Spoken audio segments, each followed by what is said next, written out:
Hello, this is Thomas again. Very important to talk about a little tiny detail.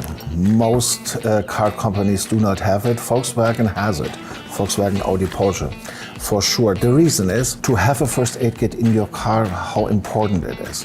Hopefully you will never use it, for sure, but in case. I assume from the history from Volkswagen, in Germany you have to have a first aid kit in your car, because in case something happens and you have nothing, you will be heavily fined.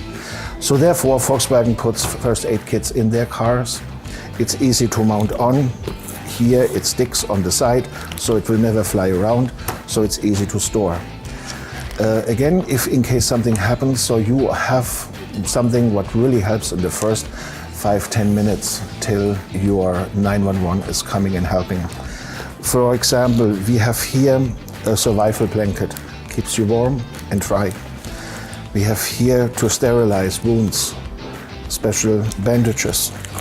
And for sure we have flexible fabrics in here and normal bandages besides scissors, so that you really can help for some real bad emergencies or even for little tiny emergencies. You cut your finger, all this is solved. But again, the most important thing is that we have everything, even for really severe damages on your body. I hope you never have to use the first aid kit. And thank you for watching, and see you soon.